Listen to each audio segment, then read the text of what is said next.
I'm working on my 12 days of Christmas list. Last year, Dad told me that if I did everything on the list, I could have whatever I wanted for Christmas. And this year, all I want for Christmas is for Dad to come home. Well, as you know, he just started, and he's a yellow belt. But man, he's a quick study. That kid is tough. He got that from his father. The physical toughness. Yeah, I have to earn my black belts by Christmas, and I have to teach myself. What? Jesse, a black belt by Christmas? And he thinks if he gets a black belt, it'll bring his dad back? I just saw that. I'm telling you, he's alive. I need to get that black belt. You know. What? Because I'm having nightmares? Yeah. Yeah, and your kid's having nightmares too. Did you know that?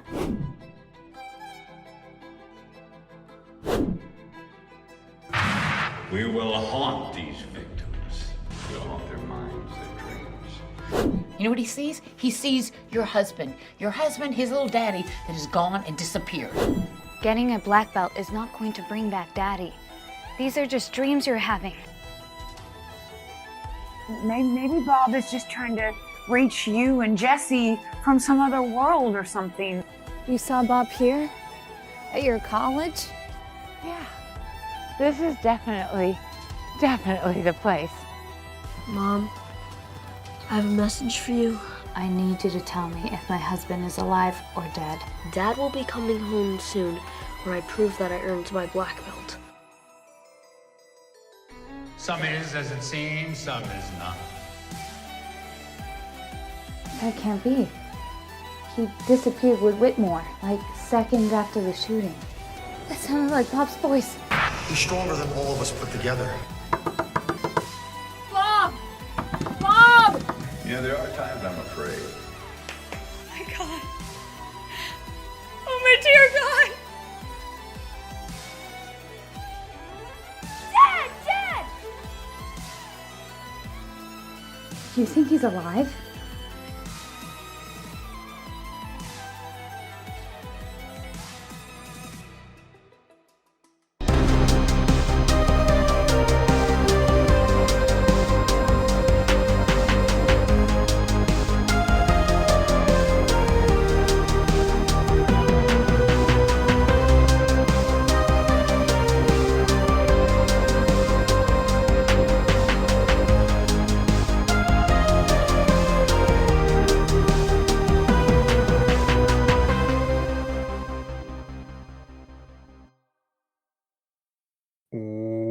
Welcome to They Call This a Movie, testing the strength of friendships one terrible movie at a time. Subscribe to the podcast on iTunes and other podcast services by searching They Call This a Movie, and find us on Twitter and Instagram at TCTAM Pod. That's TCTAM Pod. Welcome back to They Call This a Movie. This is Anthony Del Vecchio. With me, as always, is Dan Aquino and Mark Meyer. Say hello, gentlemen. Hey, friends. Hello. So I discovered something that maybe people already know about from a joke from my niece, but apparently if you go on to Amazon, you can buy 100 count of those like packages that you can dip your like chicken nuggets in from the fast food restaurants for like $10 on there. So I went on there and it's like just about anything you can think of. And I'm like, as terrible as Amazon is as a company and Jeff Bezos is as a person, the fact that we can nowadays go, hey, I like that Heinz honey mustard that they sell at that restaurant. I'm going to buy 200 of them for $20. And Amazon will have it here in 2 days. That's kind of insane. I don't know who buys condiments via Amazon. They have them at the grocery store. Just go to the grocery store. I would imagine this stuff is like restaurants, pizzerias. I would imagine if they're trying to be cheap, if these are cheaper than going to like a restaurant store, that's where they're buying this stuff. But I agree with you. I would probably trust the grocery store more, but it's just amazing that something like that, like it came to the idea of that you can get just about anything at the store. What a time to be alive, I suppose. What a time to be alive. Well, wonders never cease. Late stage capitalism, baby. Moon pies. Yeah, so while Mark is buying hundreds of ketchup packets, probably, I don't know. Honey mustard. I'm going to swim in them like Scrooge McDuck. That's what Mark's going to hoard in the next pandemic. Yeah. Ketchup packets. But moving on. We took a week off last week for Thanksgiving. I hope anybody that celebrates had a good one. And if you don't celebrate, then hope you had a nice week. But we're back, and we are going right into the Christmas season as we are celebrating our 25 days Christmas with this first week of, well, when you listen to it, it's going to be December 1st. So this week was my pick, and I picked a baffling film. I had one movie set to watch, and we might get to that a little bit later this month, but I was just randomly scrolling through Reddit and saw a movie that was posted, and I picked it for two reasons. Number one, it's got our good friend Eric Roberts in it, and we're a sucker for Eric Roberts movie, especially a now Eric Roberts movie from the last 10 years with Eric Roberts in. I am there. And secondly, the star of this film, as well as the producer and another actor, has the same last name as me, Del Vecchio. So the conceited narcissist that I am decided that was a good reason enough to watch this movie. And the name of this movie is Karate Christmas Miracle from 2019. And I could think of three things wrong with that title. So, gentlemen, I'm going to come right out and say this might be the worst movie one of the worst movies we've watched in the history of this show. But I want to see where you guys are coming from with Karate Christmas Miracle. Dan, let's start with you. First and foremost, hard agree. This is one of the worst movies we've ever watched. It's top 5 for sure. My wife posited the question because I made her sit through this debacle. What was worse, this movie or Christmas Vacation 2 Cousin Eddie's Vacation? Or, right, is that what Cousin Eddie's Vacation? Something like that. Island Adventure. Island Adventure. So what was worse? And she asked me this question about halfway through the movie. And I said Christmas Vacation 2 definitely worse because that was just lazy, like fart jokes. It took a classic Christmas movie and destroyed it. But now I'm not so sure after watching the rest of this movie because this is baffling. It's the most confusing movie I think we've ever watched, as well as one of the worst. I can't make heads or tails of the plot. There's a psychic in it, I think. Yeah. Yes. The kid is also somewhat psychic. Mm-hmm. He needs to get a black belt to get his father back. Why? It's not truly explained. Nope. And he gains at the beginning of the movie. What, he's a yellow belt? Yellow belt, which is the second belt. And one after white. One after white. So he has X amount of 5 days, if I remember correctly. He has 5 days to get from yellow to black belt. Yep. And It's like 7 belts. Okay. So he has to jump 7 belts. I am not a karate expert. I know very little about the martial arts, but I'm fairly certain it takes far more than 5 days to get that many belts. It takes far more than 5 days, and it takes more than doing 10 push-ups. Seems to be the only thing that kid did. I got to correct you, Ant. He does 0 push-ups. Okay, he humps the floor 10 times. Yes. Yeah, someone desperately needed to show that kid how to do a push-up. His arms are flayed all the way out, hitting none of the major muscle groups. And just doing mostly pelvic work. Right. Why? I don't know.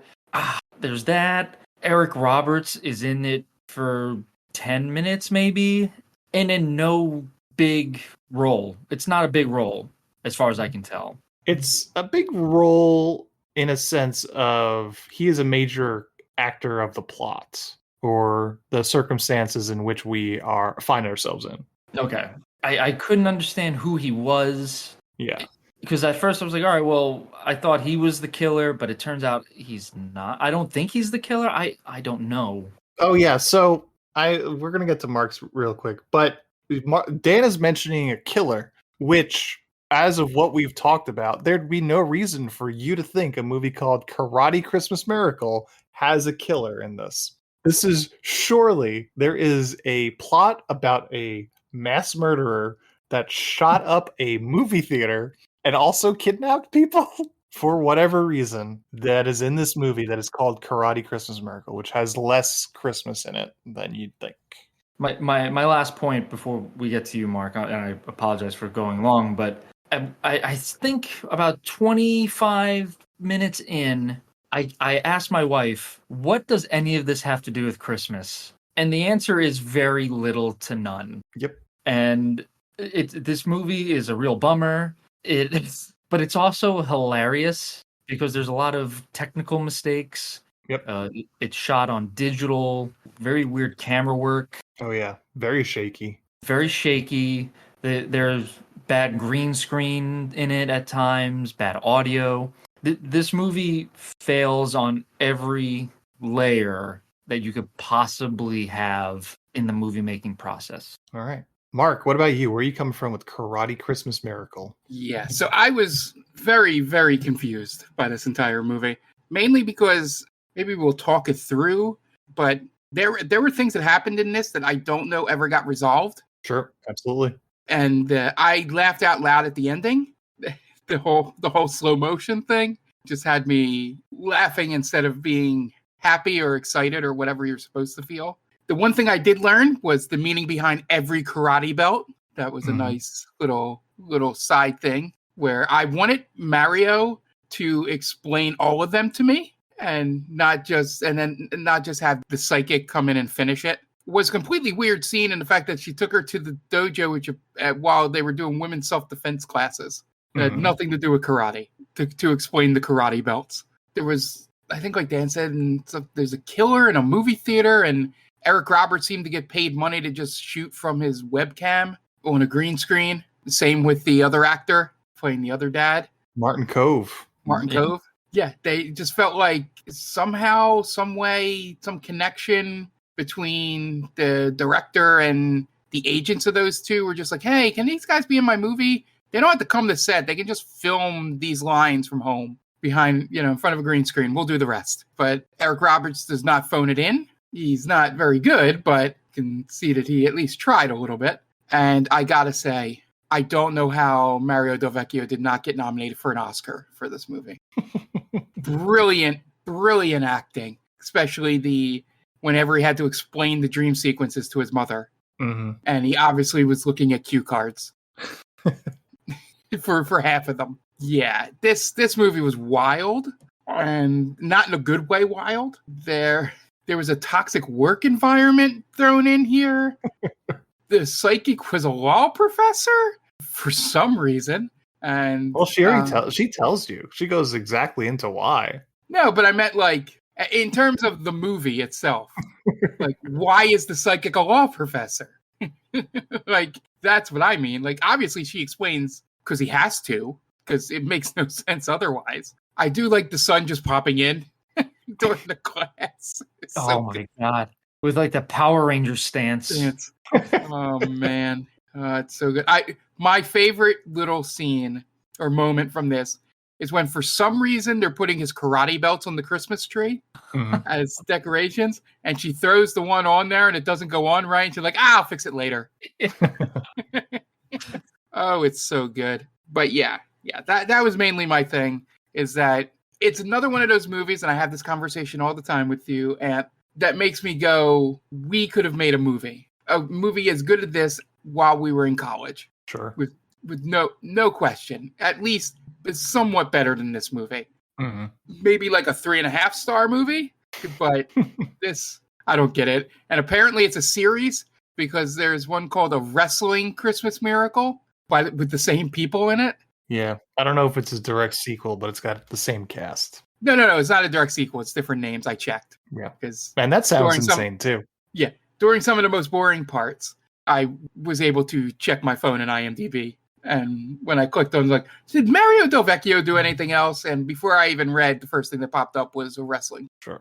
I can't imagine that there would be a better choice for doing a terrible Christmas movie than this one. But that other thing you showed us might just top it. Got a question for you. I don't know if you'll probably point this out later. I'm just wondering, like, where was this, like, what's the studio that released it? Did they just throw it on Amazon or Tubi? Like, is it like one of those self-published Amazon books? So Ken Del Vecchio is a guy who I've heard of before, specifically built around the Hoboken Film Festival back probably 15 years ago or so. Looking for work, it would pop up from time to time as like a submission. Like when I was writing and trying to be a writer, they would have like script competitions and stuff like that. So I know the name. So he's a producer, a movie producer. He's at least for the last 20 years or so. So I know I did see that they had like an LLC specifically for this film because they probably didn't think they'd make any money off of it, which I'm sure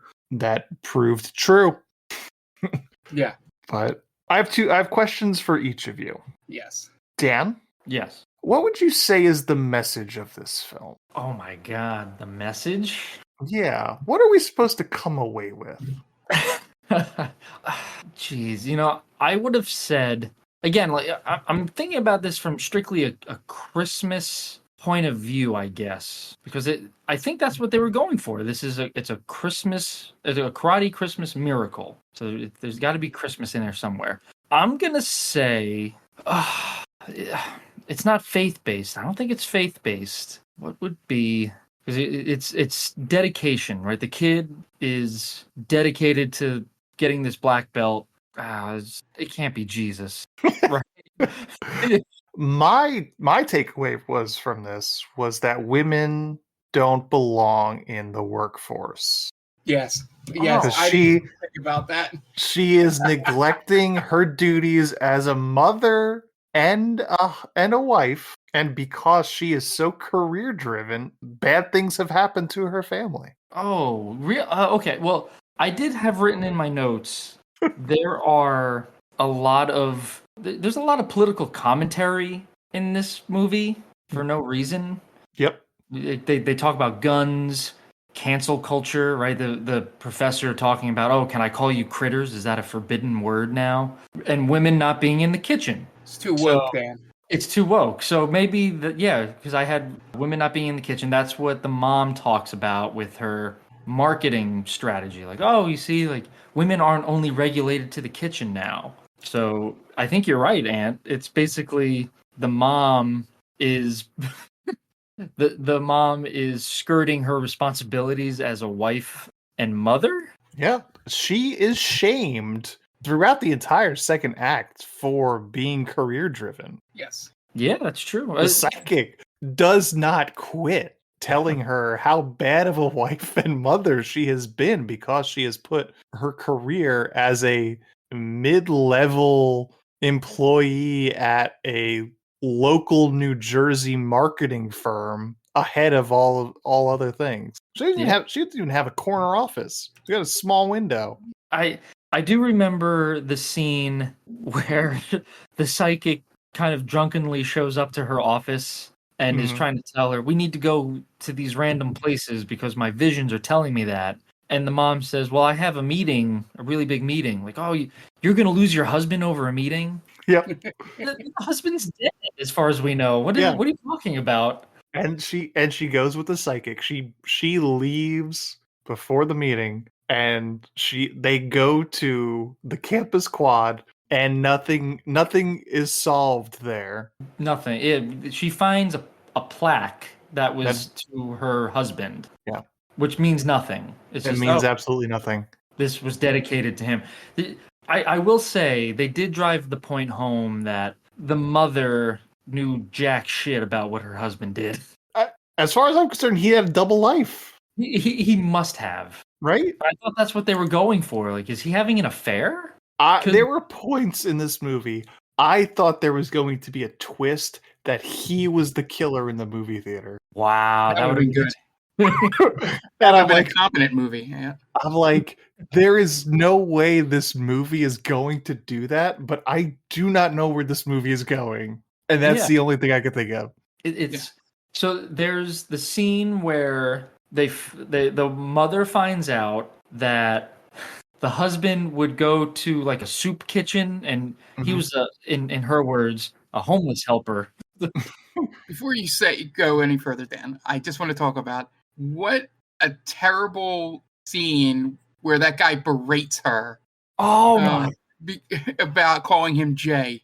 Jay, like the letter? Like Blue Jay? You think I'm blue? Mark, I was fucking floored by that entire scene. I was floored. I kind of thought this was gonna go in a more conservative way for some reason. Like, oh, here we go. It was like the angry black guy coming in to berate the helpless white woman. But he was just joking with her. Yeah. For no reason. No. Yeah, just to be a dick. Yeah. It came out of nowhere. And it really didn't lead to anything other than the mother finding out that her husband would volunteer his time at the soup kitchen. Mm-hmm. So there's that. Then she finds out the husband taught self-defense classes with knives. Yep. I don't think that's how a self-defense class works. I think they usually teach them some fighting moves. And he took the knife with him. Right. Didn't realize it. I don't know, man. I don't know why they kind of a day in the life of this fucking movie where it sounds like one of the writers had one movie in mind and Ken Del Vecchio had a completely different movie in mind, and they worked from separate ends and then met in the middle and like, oh shit, we made two different movies here. I don't know if you guys already mentioned this, but I was more interested in the movie theater plot. Oh, good. Because my question with the kid. Because my question for you, Mark, is what happened at the movie theater? Explain Here's it. what I think. Okay. I have two thoughts. The end of this movie ruins the first one, but I think the first one is the better one. I think that the daughter, the one that survived, murdered everyone. Okay. And that's why she's the only survivor. That's Cove's daughter, right? Yeah. Aurora.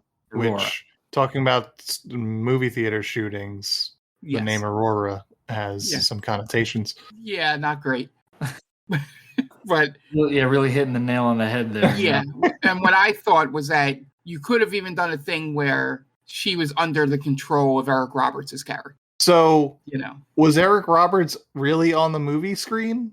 Where does Martin Cove fit into this? Well, the Martin Cove stuff I thought was real. Like, I could see that being like a surprise, happy birthday, I gave you my theaters. Apparently they own a lot of theaters, which was never a plot point made again. But that part, I was like, okay, that seems real, despite the green screen being absolutely terrible in that little exchange. But with the way they introduced all that, that's why I thought it would turn out that, for some reason, she got all this stuff, and then Eric Roberts' character sort of manipulated her and was like some kind of psychotic killer or something and became like a Bonnie and Clyde situation, and that could be one explanation. But the fact that the end of the movie makes it appear that the dad was just kidnapped and not hiding for a year, which blows the whole thing out of the water of that she murdered everyone. Mm-hmm. Somebody did, but you would think that she wouldn't have left the probably smartest person in that movie theater, and that's me not knowing her friends,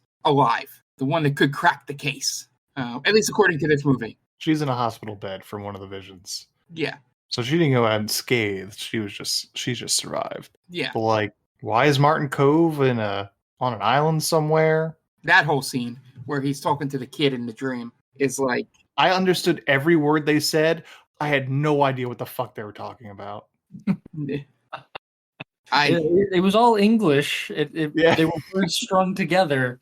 And I believe I watched with the captions. If there were caption options, I did. They wanted to have this inspirational thing that this kid was, the woman's got to get back in the kitchen. Obviously, we got to drive that home. And then a kid, if you put your mind to it and do the things your parents tell you, you can bring your parents back from the dead, was the second lesson learned from this, which is a terrible thing for kids that actually have dead parents. I don't know if you want to get into this now or wait till we talk about it in the plot, but that entire end scene with them arguing over who gets to hold the board.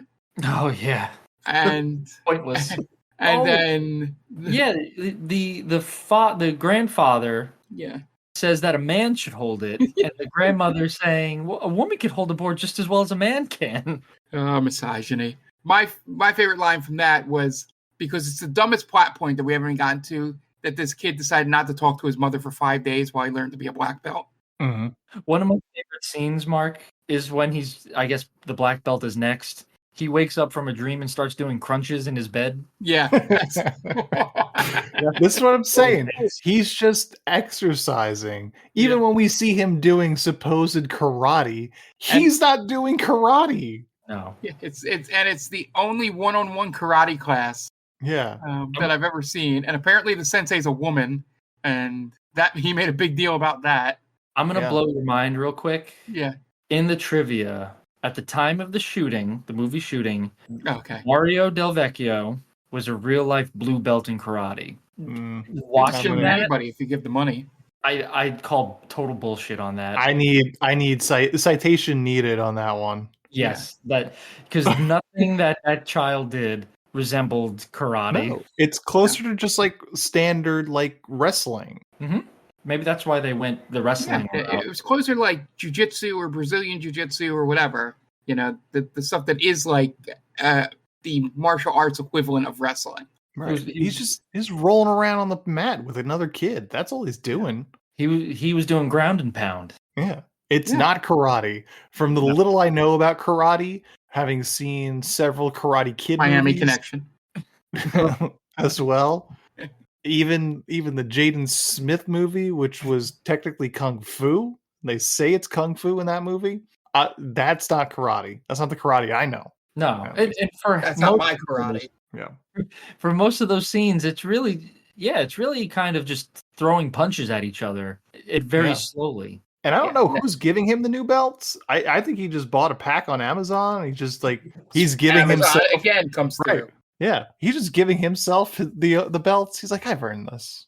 Yeah, he declares himself. Yeah, he was the It was the secret of karate. I manifested it. Right. Put it on his Pinterest board. Yeah. Yeah, man. But that line is ridiculous. She goes, "If you do this, if you break this board, you will talk to me." Was what the mother said, and it was the beginning of a 2.5 to 3 minute long just cackle and laughing from me from that line forward to the end of the movie. It's just hilarious. Yeah. So, real quick, the entire time I was watching this, I kept thinking to myself, is this the second movie of a series? Because it really felt as if we needed to see the first movie. I don't think so. I looked it up, and I don't think this has a tie to anything else. But they're dropping exposition as if it's something we already know. Like the mom is talking about, I went to see a psychic, and you were that psychic. Well, wait, where did this come through? How are we supposed to know that? Or the whole knife situation, the movie theater situation. I'm like, did this happen in a prior movie with the daughter and the father? Something going on between them? I felt as if I was left out of something. Yeah. Yeah, and have we even spoken about the child psychiatrist that had their babysitter? Is that she's in grad school, so yeah. We had a good laugh about the first time we see the child psychiatrist, Sarah, I guess, is friends with Abby. They're just sitting down having lunch or something, and Sarah tells Abby, "Oh well, do you think maybe Jesse, the son, do you think Jesse should see a psychiatrist?" And Abby kind of gets defensive, and Sarah says, "Oh, I'm sorry, I shouldn't have said that." And Abby says, "Well, no, don't worry about it. You're not the first person to say that." Well, if she's not the first person to say it, it's not a good sign. Yeah, I think it's actually she reacts to her saying that that she hasn't been to grief counseling. Okay. Yeah, but yeah. Yeah, it's never good if multiple people have told you need to see a psychiatrist. Mm-hmm. I also love that the psychic shames Abby essentially for being a nepo baby when her job is so mundane. She's terrible at it. It's a fucking marketing job. Who gives a shit? Yeah. It's not as if she's tearing up Hollywood or anything. Yeah, it's a step down from where she went to Yale, and now she's doing what I do. I didn't go to Yale for that shit. It's a weird. there's a lot of weird dialogue in this. Oh, absolutely. That kind of goes nowhere. They're getting drunk for no reason. That leads to nothing. This first scene where we meet the psychic. Oh, good Lord. It took an hour. It felt as if that scene was an hour long with just the worst dialogue I've ever heard. Yeah. Where she took forever to get to her point, which was simply a simple legal question of whether or not Santa attacking someone was aggravated assault or simple assault or whatever. But she has the most roundabout way of asking the class this question, and the class could not be more bored with what she is saying. And like a lot of feigned laughter and forced smiles. I was like, please tell me we don't have to deal with this woman more. And we do. Yeah. So, Karate Christmas Miracle from 2019 is directed by Julie Kimmel, who only directed one movie besides this, a movie called Caretaker. Stars Mario Del Vecchio, Julie McCullough, Mila Milosevic, Eric Roberts, Martin Cove, Ken Del Vecchio, Angie Bellaro, and Joe Woolley. IMDb score of 1.8. No Rotten Tomato score. And I didn't even bother to look at budget or box office. I'm sure there isn't any information on that. Oh, everybody, this is going to be fun. Get ready to get into this one. You guys want to get into the plot? Yeah. Oh, Dan, what do you got for us? All right, guys, please go check out two very good friends of the podcast. First and foremost, our good friend Tia and her co-host Brittany have their own podcast called The Top 10 with Tia. It's over at geekvibesnation.com, and it's exactly what it sounds like. Tia and Brittany have a top 10 list of the week, and they run down, they explain why they deserve to be on the top 10 or don't top 10. So if that's something you're into, like I said, go to geekvibesnation.com, search the top 10 with Tia, and it should pop up. And last but not least, our very own Mark Myers has a podcast called the Game Vault Podcast, which he co-hosts with our good friends Tom and Jen. And if you are into video games in any sense of the word, this is the podcast for you. They talk about upcoming video games, games that they've been playing, video game news. They also have their retro roulette game of the week, which is old school games from Nintendo, Sega, Xbox, you name it. They have it in their system and they will play it. It's a lot of fun. They also stream on Twitch, so if you go search them at Game Vault Pod, should pop right up. And they're on any podcatcher of your choice. So please rate and review, download all their stuff. It's a lot of fun. Okay, great. And we're going to take a quick break, and you guys are going to listen to messages from friends of the podcast. So we will be right back.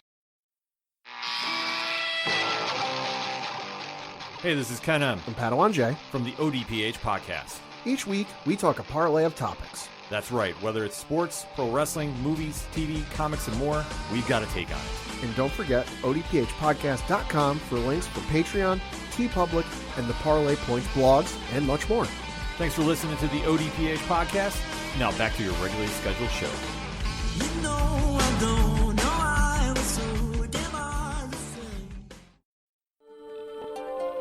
Welcome, travelers. Seems like you're looking for a story. Well, I got one for you. It involves adventure, friendship, and all sorts of... Earl, why don't you tell him about that time I stole that big-ass melon? Yeah, I was going for more... Or you could tell him about the time I kicked her ass, Earl. I wouldn't ever tell him. Do I need to get my ref gear on? Okay, everyone, shut up. Now come with me as I tell you a story from afar. Hey everybody, my name's David. I'm the DM for From Afar Podcast. From Afar Podcast is all about four friends separated by distance, but brought together by adventure. Hope you all stop by and give us a listen. Thanks. And welcome back. Now it's time to get into the plot for Karate Christmas Miracle. I'll have to say before you get started, Ant, I am excited to learn things about the plot that I did not notice first watch through, and maybe get some answers. We open on some shots of a neighborhood in what has to be northern New Jersey. As we push into a house to see a mom set the table for a very sad-looking salad for herself and her son. She calls to him, but he does not answer. So she goes to his room. She finds her son, Jesse, in a karate gi, reciting the last 10 presidents to a picture of his dad. And I said this in the group chat to you guys. Why is that desk so empty? It's literally nothing on it except the photo of his dad. The best part of this house is the random pictures of the father by himself, not with the family, just him with a white background. Yeah, it's like Ken Delvecchio's headshot. Yeah, that's exactly what it is. It's just a headshot. Yeah, and the one shot of them together is obviously something they took on set Oh, and then yeah. put in that frame. Yeah, Julie Kimmel realized, oh shit, we have no pictures of him with the family. We got to get at least one in there. Jesse says that this is part of his 12 Days of Christmas list. Last year, his dad said if he did everything on his 12 Days of Christmas list, then he'd get whatever he wanted. So this year, all he wants is his dad back. Jesse's mom, Abby, tries to tell him that dad is not coming back. Real quick, guys, I'm just writing down this list, so see if it'll work this year for me. Name 10 presidents. All right, got it. Good. There you go. Not that it matters, but by the end of this movie, I didn't want to do. I was going to like try and figure out what everything on that wall said. Like go pause it and see if I could read it. Did any of you catch anything else besides? I know there's like name 20 sports teams or something on there. Oh, One of them. I could barely read that handwriting, honestly. Yeah, the only two I could see was the two top, which was the presidents, and it said name 15 European countries and the last 10 presidents, which was the first part was random. And then it was like name 20 sports teams. And it was the only two I could read. And I was wondering what other insane bullshit was on the rest of that board. I was hoping it would be in the trivia, but it's not. There's only 3 pieces of trivia. Yeah. After Jesse makes fun of his mom's cooking, telling her he lost a tooth, we wind up at a karate practice, which consists of just one other boy and his instructor, and they just sort of roll around on the mat.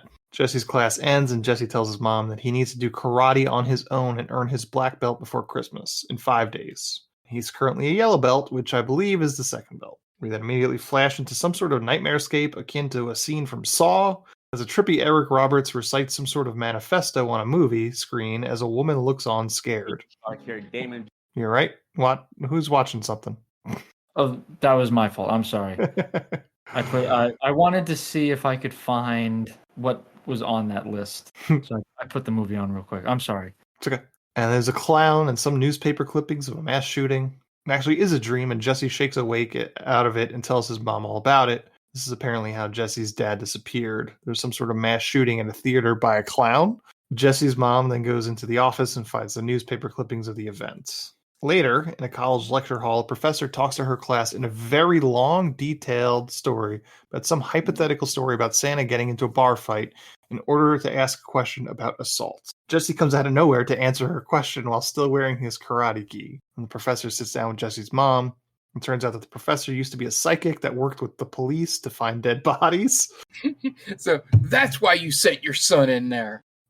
What such a convoluted story that we watched today. Yeah. I'm confused. Is she actually You have every psychic? right to be. Yeah. She is psychic. He is, right? Yeah. Yep. Okay. Because at first I couldn't quite. I thought she was being kind of like a con artist with it. And we find out later that sometimes she gets it wrong. Mm-hmm. Exactly. Yeah. Like, it's not always right. Like, so are you or are you not psychic? Well, she says seeing the future, like being a psychic, isn't 20/20 vision. It's sort of nearsighted. No. Is how she says it. I'm jumping a little far ahead here, and I apologize. Why is Jesse also psychic? They have some sort of connection, but he also says he has a connection to Aurora too. Okay, but that was in a dream. No one makes a real big deal out of this, right? Yeah. Like, why don't they get Jesse and the professor together, and so they can kind of feed off each other's psychic links here, right? Wouldn't that make sense? Jesse's working on his black belts. He doesn't have time for that. I guess. Yeah. I don't know. I thought they don't really have much screen time together. It's just that one scene, right? The end too, with the karate, with the board. That's it. Yes. Yep. The psychic is there for his mom to shame her into not spending so much time at work. And is that really the only point of having her? It's sort of. Yeah. And also there's a vague ghost of Christmas past and present theme going on there at one point. Yeah. So we'll get to this too, but like towards the end, they come to the resolution at the bar of what all this was supposed to mean, because they have now both have given up the idea that Bob is alive. The theme that they're supposed to get, the message in all of this is that Bob, I guess as a ghost or spirit, was having the psychic bring Abby to these places to see the good that Bob had done, and Abby had missed it. So basically, not to miss life by being so wrapped up in your work. That's absolute nonsense. Yeah, I think that works if you show their relationship in the past and not have us immediately meet the family after losing the husband. Mhm. Because we don't know what their relationship was like. She seems like she's doing her best. She's a single mom. Yeah. She takes Jesse to karate practice. She makes dinner. She holds down a steady job. I don't know what else you can ask from this woman. Yeah, it's bullshit. Is Ken Del Vecchio a misogynist? This doesn't help his case if he's not. It certainly doesn't. The psychic says she gave up the work as a police psychic because she couldn't handle seeing dead bodies anymore. Jesse's mom asks her if her husband is alive or dead, and she refuses to tell her, so she shows her some newspaper articles. She also shows her a knife that Jesse's dad had on him that they recovered at the crime scene, and the psychic professor gets some readings off of it. At night, Jesse has already progressed to Greenbelt when he has some more dreams, visions about Eric Roberts in the theater, and now his dad is there to talk about the rights of gun possession to a theater of about a dozen people. Jesse is now convinced even more that his dad is alive and that he needs to get his black belt in order for his dad to come back. I just love that the way you articulated about him getting a new belt is the way I thought about it when it happened. Oh, he got his green belt now, apparently.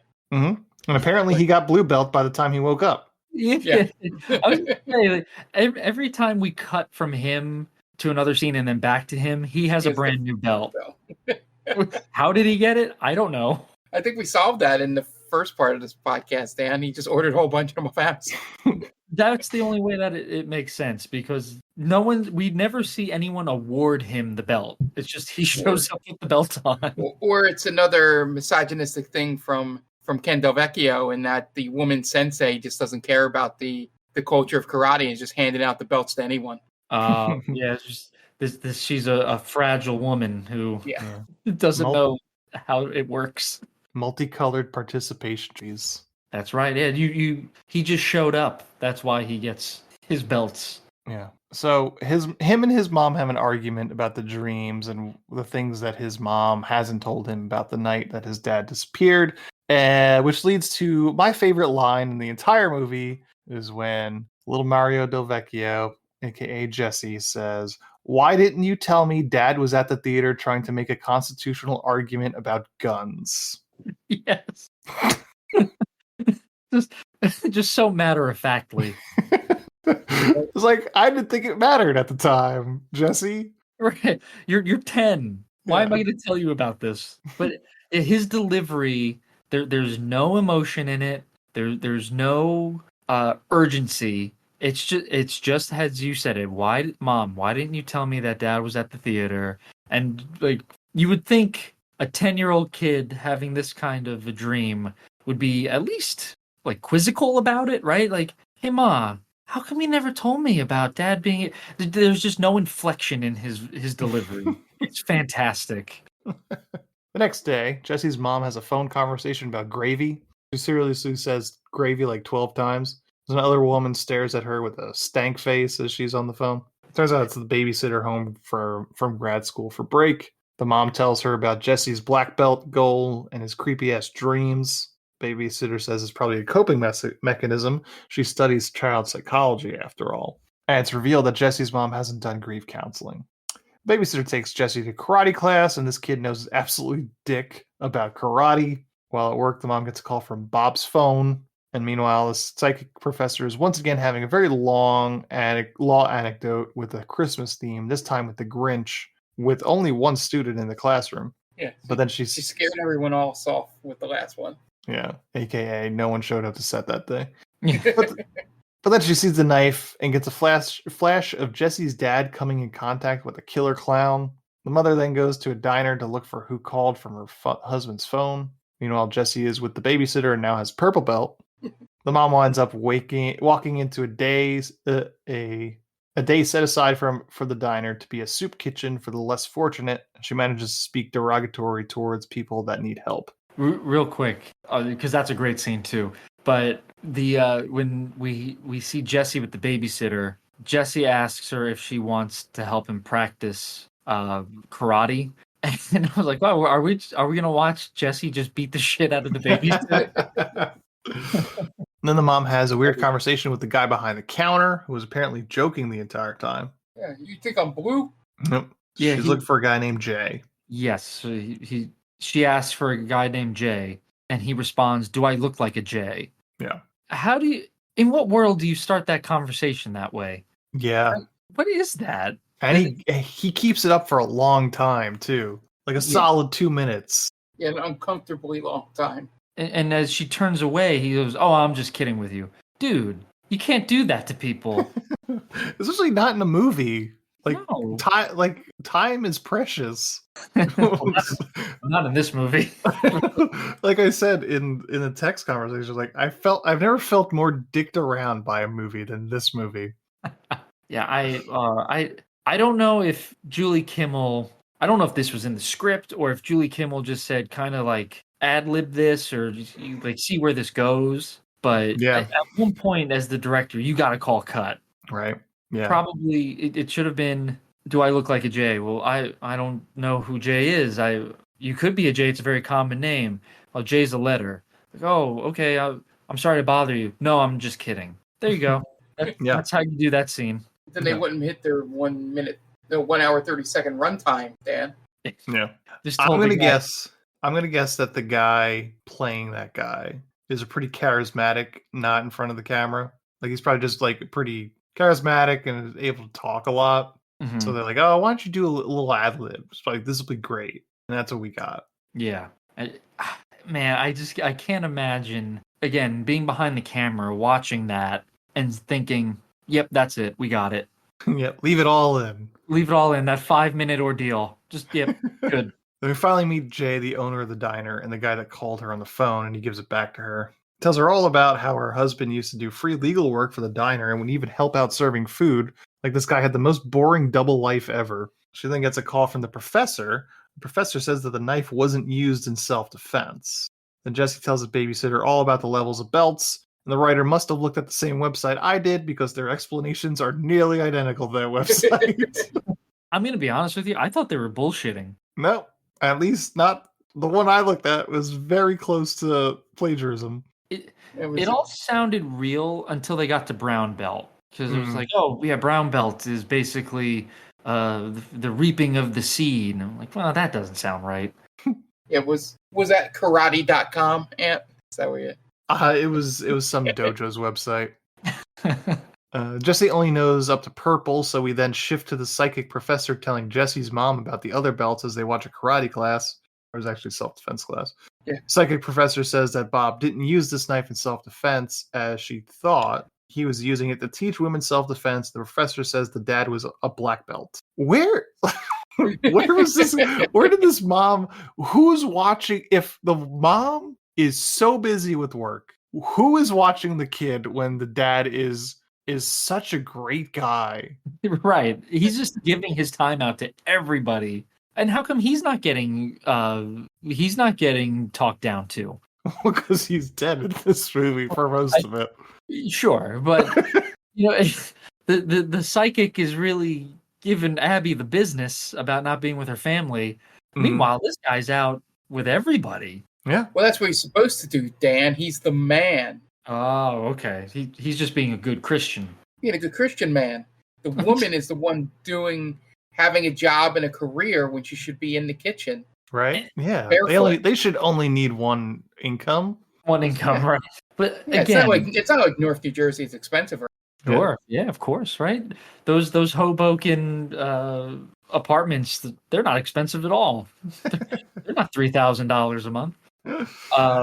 Real quick, it seems as if Jesse is a pretty well-adjusted kid for the most part. Like, he has some quirks to him. He's a 10-year-old kid. He's a little too serious, but it doesn't seem as if he's, he's not going out and doing anything bad necessarily. So I'm basically saying it's not as if it doesn't look as if he doesn't have parents. You know what I mean? Right.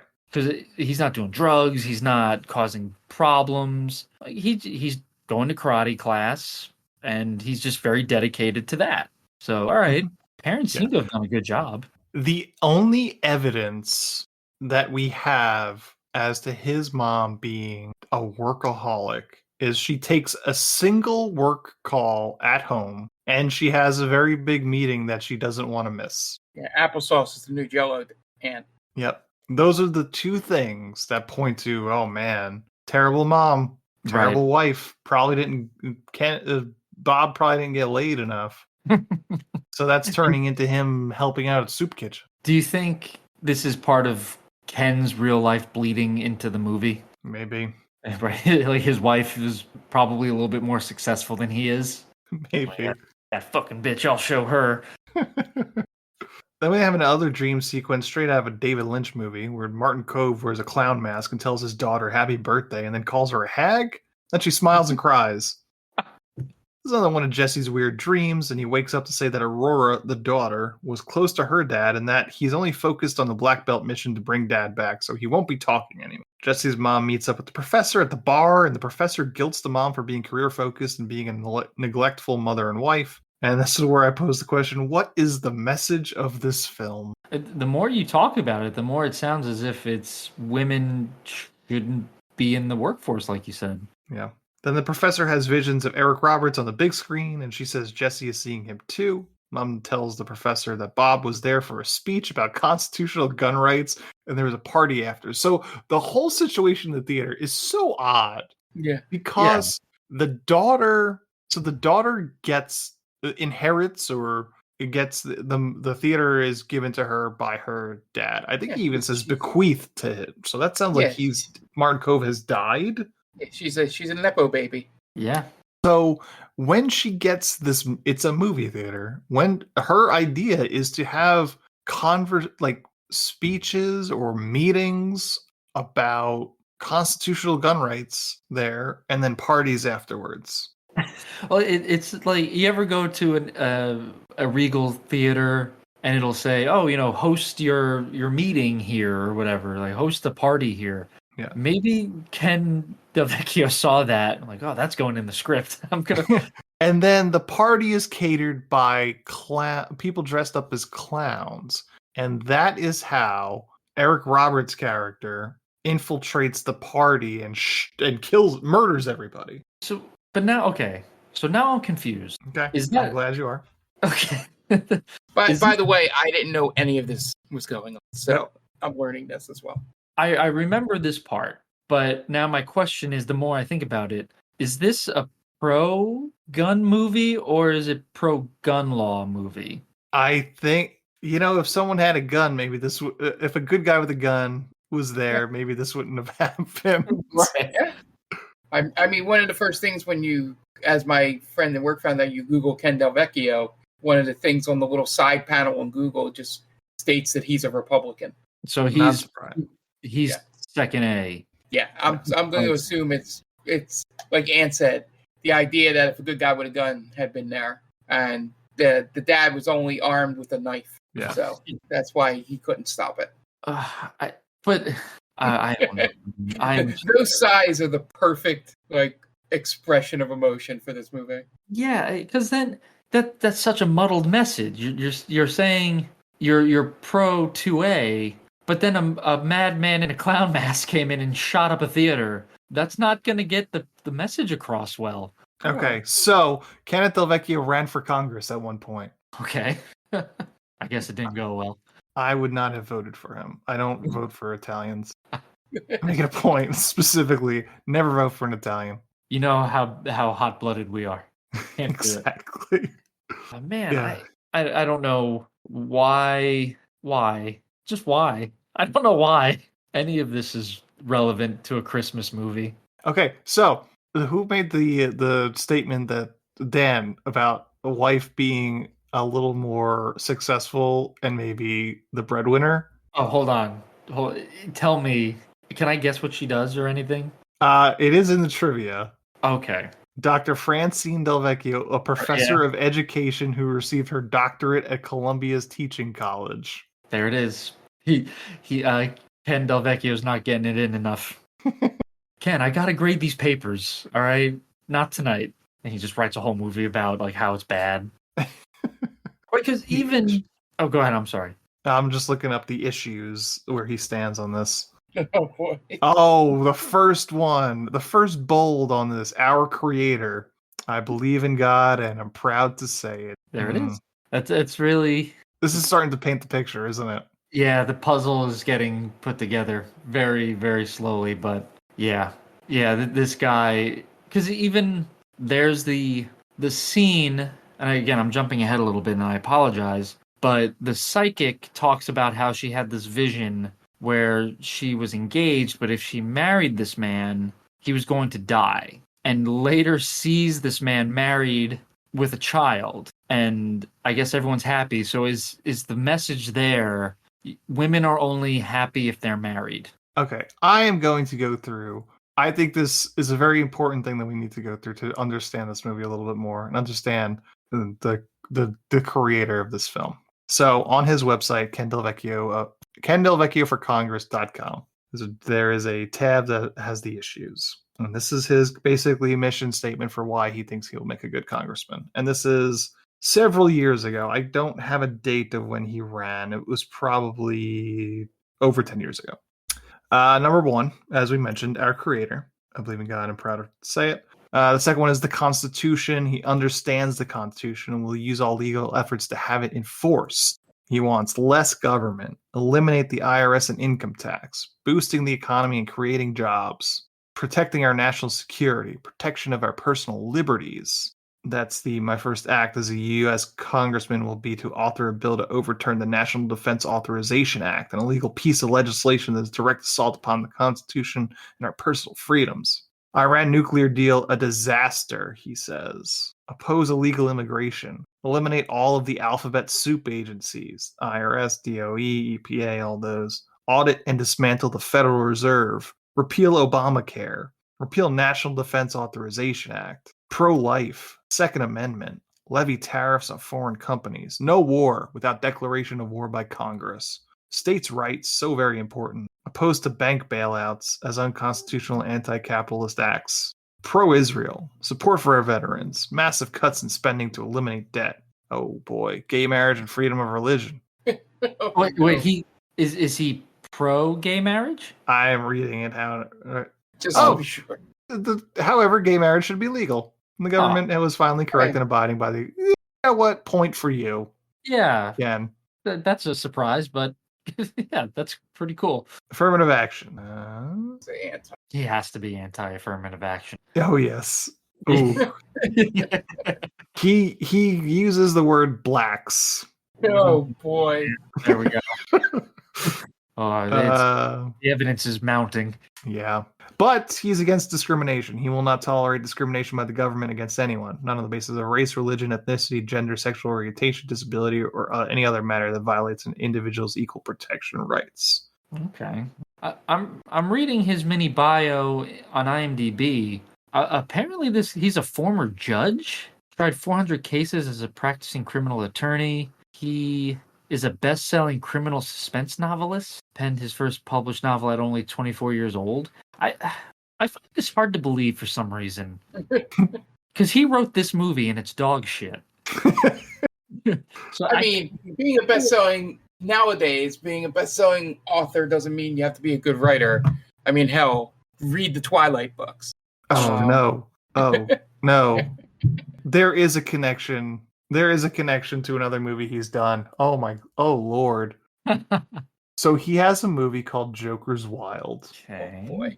And the synopsis is inspired by the true story movie theater massacre in Aurora, Colorado. Joker's Wild is a terrifically frightening horror psychological thriller which transforms into the world of supernatural hell. After a clown masked assailant guns down Aurora Palace's friends and family, the resilient theater owner fights to reopen her business. Formidable foes in the form of politicians and anti-gun activists seek to stop her, but they are the least of her concern, as some from the beyond intend to eliminate more than just theater business. Tackling Second Amendment rights head on, Joker's Wild has a powerful twist ending, starring Eric Roberts, Martin Cove, and Lacey Marie Meyer. This is the prequel. This is the parts of the film that we talked about, yes, that we were watching, is from Joker's Wild. You're 100% right, Dan. This was not two scripts pieced together, two movies. Oh my god! Yeah, I'm looking at a picture, and I guess it's Ken Cove in the clown mask. It's the same clown mask, the white, red hair, and the black eye paint. Oh my god! Yeah, they stitched together two movies. This is fucking bullshit. Why? There's even the trailer for this on this website, and it's exactly those scenes. Oh my god! Holy shit, man! Why would you piece that? You're making a Christmas movie, and you're like, let me splice in clips from my ultra violent right wing talking point, like massacre movie based on the Aurora mass shooting. Yeah, Jesus. This. Oh, I feel bad for even bringing this movie to anyone's attention. Oh, yeah. Lord. This is, again, baffling is one of the best ways to put it. Yeah, looks like we're taking another week off, boys. Yep. Good Lord. Shut it down. What are you trying to accomplish here? Oh my God. This is more baffling than I could have imagined. It is interesting, though, how we were able to piece together the plot just by reading this man's manifesto, essentially. Yeah. All the right-wing talking points, like, oh, I get it now. He hates women. Oh, man. All right, I guess we got to keep talking about the rest of this movie. Yeah, let's finish it. Jesse's mom comes home and she drunkenly talks to the babysitter, and the babysitter tells her that she needs to grieve. I feel like that was like I feel like we're done. Well, we have to talk about the end. Yeah. Jesse has another dream where he calls Martin Cove, and I don't understand what the fuck is going on in this scene. Martin Cove is like at a beach resort, probably was on vacation at the time, and I don't understand a word that's being said. Yeah, it's something about loyalty. I don't know. But again, it's essentially that, because that Martin Cove scene is from the Joker's Wild, presumably. Yep. So Jesse is talking. I can't imagine Mario Del Vecchio knows that it's a different movie that he's interacting with there. Probably not. So it's Ken Del Vecchio wrote this line like, all right, well, you're talking to a character in a completely different movie here. Why? What does he gain from that conversation? Absolutely nothing. Mm-hmm. Yeah. When did this movie? 2016. It's 3 years old by the time that this comes out. Yeah. And when was the Aurora shooting? That must have been 2008, 9, 2012. Wasn't it Dark Knight Rises? Dark Knight Rises. That's right. Not the Dark Knight. Yeah. Wild. Yeah. Joker's Wild. Exactly. Jesse is talking about how the shooter was a security guard at the school and at the theater. The next day, the mom goes to work hungover, and there's a big applesauce presentation. It's a new Jell-O. Yep. And then the professor walks in, dropping off a bunch of Christmas decorations and saying she had another vision. She said she saw where her husband would be this morning. Mom says she has to start accepting that her husband is not coming back, and she storms off to the meeting. As the professor tells her a story about her giving up the psychic thing because she saw a vision of her fiance dying, and she broke up with him to prevent it. Yeah, the professor walking through the most confusing office building of all time. Yeah, it's such a low level company. And Yeah, it's so funny that it was like, oh, she's working this high powered job. It was like, There's like a local mom and pop applesauce company that's going to be and the commercial is going to be seen on public access. Or like the local commercials. It's like Pix 11 or something. Yeah. And the professor tells her that she's going to lose her husband if she goes into the meeting, and it continues to guilt her for being so career driven. So then the professor takes the mom to the college quad where she has visions of Bob. Then she guilts her some more about being a neglectful wife, and they accomplish nothing here. The professor complains about being cold, and they go back to the car, and she tells Abby, the mom, that she's getting more visions. And Abby says, let's go on a wild goose chase with these visions. That's not exactly what she says, but that's basically what she says. That's basically what happens. Yeah. Jesse is now a red belt, and the mom is busy painting a birdhouse terribly. Then Jesse comes down, and he has her put his red belt on the Christmas tree with the rest of the belts as he moves up to the brown belt. Abby goes back to work, and her boss chews her out for missing the meeting. And then she goes to watch Jesse's quote-unquote karate. And the professor talks about some nonsense Christmas stuff to students on North Sentinel Island. Seems a little racist. And mom tells her that she needs her to help her. We get another vision of Eric Roberts and Bob and Aurora. The professor has visions of Bob in the hospital with Aurora, and she says she thinks that Bob is alive. She needs a drink, so they go back to the bar. Then the professor sees her ex-fiance with his current wife. The professor decides to get really drunk. She then gets visions of that Bob is in the men's room, and it turns out he's not. It's just some guy. And the professor decides that she's just seeing what Bob wants her to see, and for Abby to see all the good that Bob had done in his life. But Abby thinks the professor has done so much for her and Jesse, even though this has been a complete waste of time. Both my time, Abby's time, everybody's time. So Abby invites the professor for Christmas Eve dinner, but the professor says she's seeing her parents, but she will come over for Christmas Day. So the next morning, Christmas. Professor joins Abby and her parents and Jesse for Christmas, and they all gather around to watch Jesse break a board for his black belt after the grandfather does some light misogyny, and he breaks the board. And then who walks through the sliding glass door in the back is his fucking dad. The slow motion as he breaks the board and the door opens. There's might be one of my favorite moments. There's not even a beat between when he breaks the board and when the dad walks through.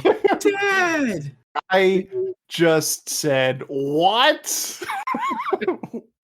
Like, you know how in Home Alone, the first Home Alone movie, where Kevin wakes up on Christmas morning and he goes downstairs and he's looking for his mom, and Catherine O'Hara kind of shows up behind him after a few beats, right, to really build up the moment, swell it. That's not here. It's just get right to it. Break the board. Dad walks in. It would have been great if he breaks the board and then looks and Dad's not there yet. It failed. There is no Christmas miracle. But then who should show up through the front door? With It's the black Dad. belt. With the black belt. What? Come on. He's not there, and then all of a sudden you hear his music play. It's Dad. That's Dad's music. Oh my God. It's Sinless Steve. No explanation. There is an explanation, because it is my second favorite line in the entire movie. I escaped. I knew you'd escape. Well, that's I was going to say no explanation other than he escaped. Escaped what? That's what's so funny to me. There is a tragedy that has happened, and he has been held prisoner for almost a year, and it is not resolved. He just escapes. There's still this murderer, kidnapper roaming the streets. And again, where did he escape from? Where was he being held hostage? It's not like he shows up with amnesia. I don't know what happened, or magic. Oh, literally, your board brought me back to life, right? It's literally he's been imprisoned by somebody, and he looks great. He looks great. They've been feeding. They've been feeding him. They've been very, very nice kidnappers. He probably put on weight. Right. It's mind-blowing. I hate this movie because of the politics that has seemingly created this film, the fact that parts of it are from another movie with questionable politics, but this fucking ending is so fucking funny to me. Because nothing has been resolved. I don't know why the choice to make a movie that is called A Karate Christmas Miracle. This sounds like, I thought going into this, I thought this was going to feel very much like The Girl with All the Gifts. Okay. Yeah.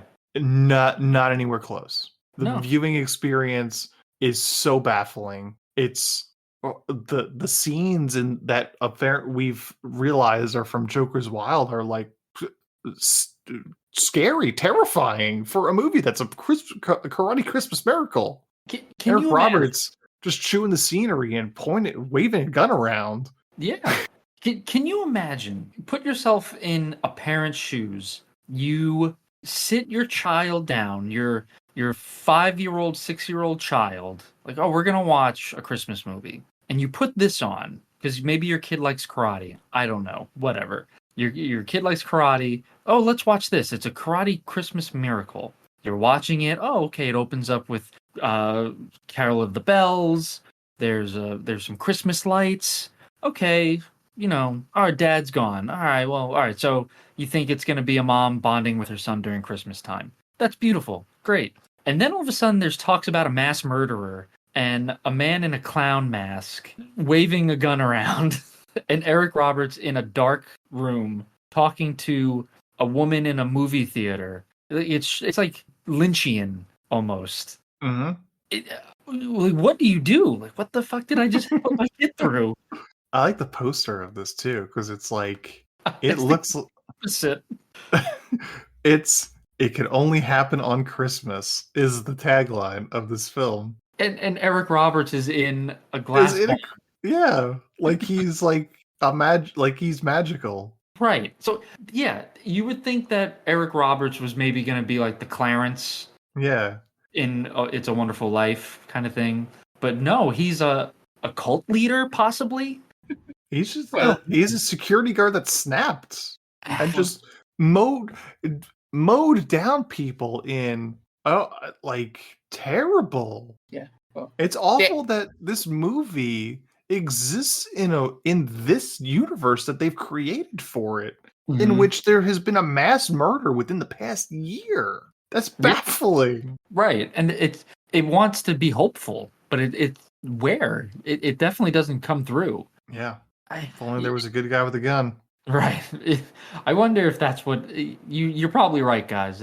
That's what the message was. Yeah, the dad would have lived if he had a gun. I don't know, man. I feel dirtier having uncovered what we uncovered. We were so hopeful for this movie too. Mm-hmm. Right? In the group chat, so we had a different movie picked out, and then I'm going to throw you right under the bus here, Ant. I'm sorry. That's fine. You put in the chat the picture of this, and it said, Eric Roberts. It had a Del Vecchio in it. So we're like, oh, we have to watch this. We'll push this other movie back. Holy shit, man. Be careful what you wish for. Oof. You ain't kidding.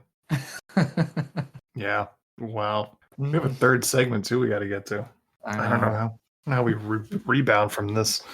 We have the stink of this movie. Linger.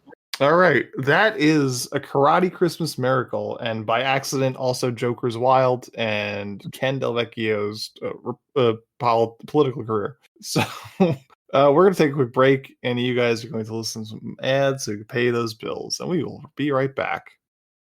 And welcome back. Now it's time for our third segment. And this segment is we're going to pick out of characters and dead celebrities, I guess, our past, present, future Christmas ghosts.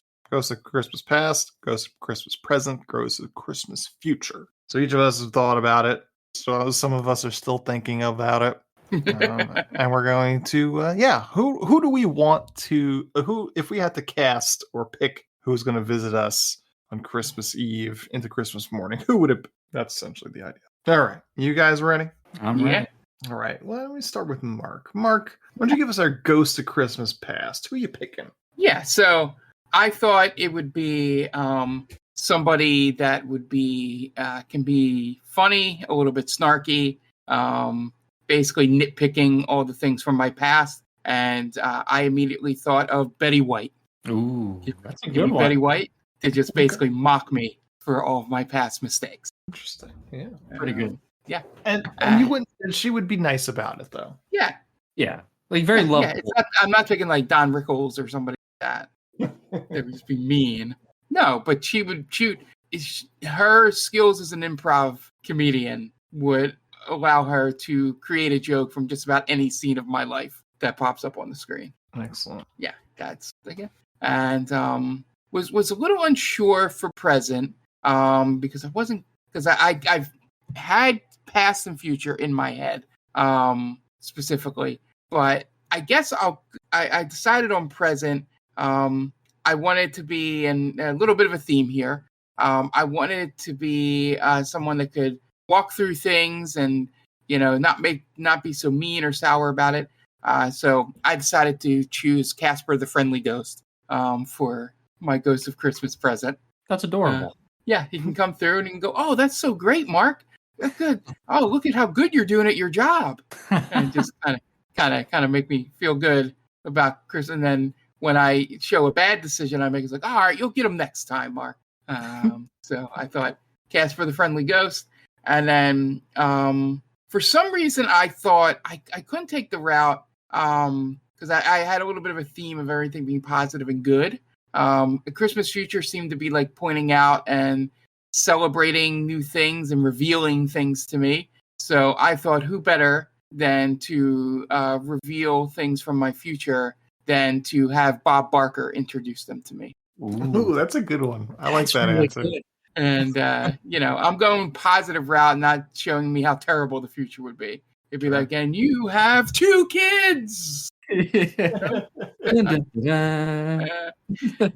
So, like I said, I had past and future like mapped out immediately when you brought this topic up. Present, I couldn't really figure it out, and then that's why I asked the fictional question. Can we do fictional characters? Because I was like, why don't I pick an actual ghost to do that? And since Slimer does not talk, technically, Casper was my next choice. But yeah, the Bob Barker one was like the first one in my head. That's a good one. Just revealing things to me. So do the fictional. So question on the rules, because I wasn't the one that picked this topic. Are the fictional characters have to be dead as well? That's a good question. I'm gonna stick with yes. Okay. Good. Right, because they're ghosts. Good to know. Yeah, which is why I made the joke off podcast that the only character from Fast and Furious I could choose, I would not want to visit me because fuck cops. No. Damn. Ooh, we'll let that one out. Yeah, you can cut that out. No, I'm not. I'm not an ACAP.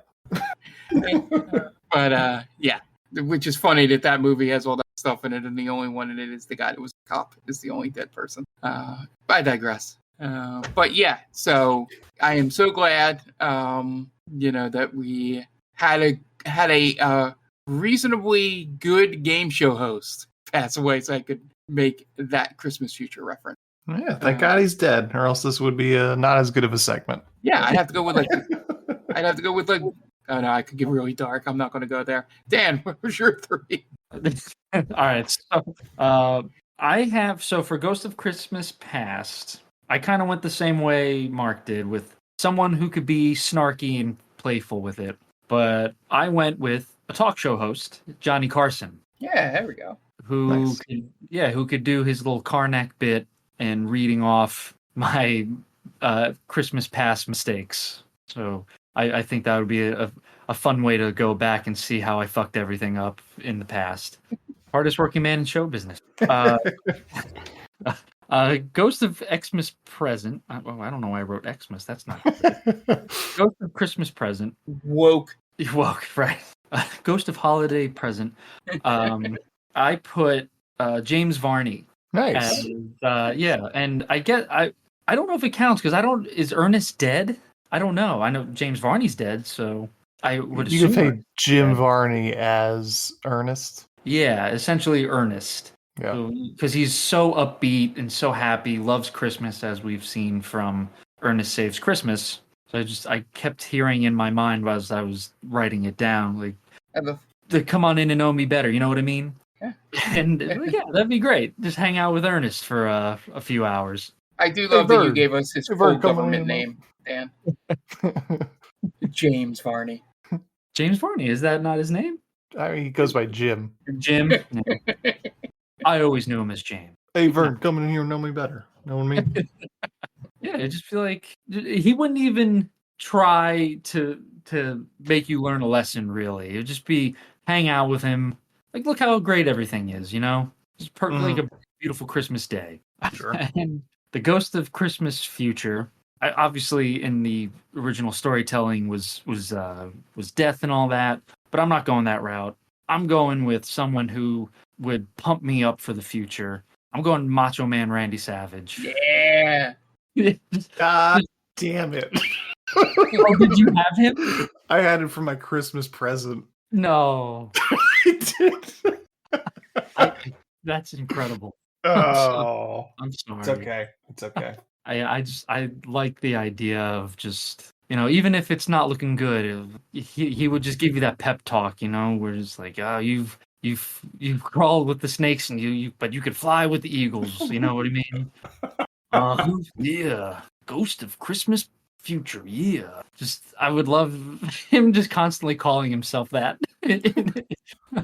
Yeah, that's, I think that would be a pretty stellar trio of ghosts to come visit me one night. Sure. Do you need a little extra time now? I might. I'm working with it. I'm sorry. It's okay. Ooh, I think I got ones. All right. Okay. I've got it. All right. So I'm going a little different now. But for my Ghost of Christmas Past, I'm doing a sort of a talk show host, at least in terms of he's pretended he was a talk show host, or he had a show unofficially. I'm going with Chris Farley. Oh, damn. That's a pretty good one. So he hosts Chris Farley show. Yeah, exactly. I just want him to remind me of all the good times. That was awesome, man. Hey, Yeah. remember on your 12th Christmas when you got the when you got Nintendo 64? That was awesome. That was awesome. Yes. So I'm going with that. Originally, my Ghost of Christmas Past was going to be Mr. T. Mr. T is very much alive, so couldn't do that. Ghost of Christmas Present was going to be Macho Man Randy Savage. And if he can't pull double duty, I'm going to go with a man that just makes everything seem more sinister. I'm going to go with Rod Serling. Ooh, that's a good one. What was Imagine, if you will? Yeah. I would love for him to just treat my Christmas present as an episode of The Twilight Zone.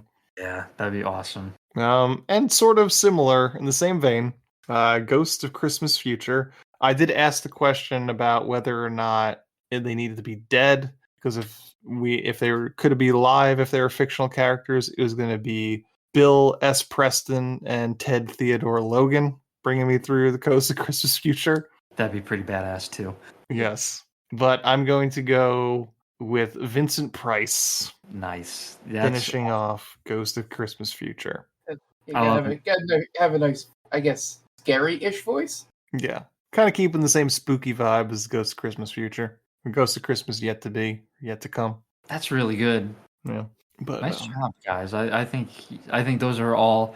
I wouldn't be upset seeing any of those people come into my dreams or whatever. Macho Man is a good one though. I just again, just the voice. 100%. Him getting super pumped up. Like I don't think I'm going to die miserable and alone.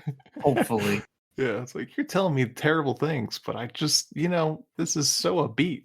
Yeah, it's like so great. Oh, it's not looking good, Dan. All right. I think that's it, right? Yeah, those were pretty good. We've talked a while, made ourselves sad in the process of talking about this movie, but that is it. We have watched it. Karate Christmas Miracle was a surprise, to say the least. Check us out on all our socials. TCTAM Pod on Instagram and Twitter, X formerly known as Twitter. We're also on Threads, technically. They Called Us a Movie on TikTok. Have any questions, comments, you want to suggest a movie to us, hit us up at tictampod@gmail.com. And yeah, go check us out on YouTube. We post there sometimes when I remember to. But Dan's doing some videos on there, cutting things up, which are fun to watch. And that's going to wrap us up this week. The director of Karate Christmas Miracle is Julie Kimmel. So for Dan Aquino and Mark Myers, this is Anthony Vecchio telling Julie Kimmel, well, you certainly made a movie, didn't you?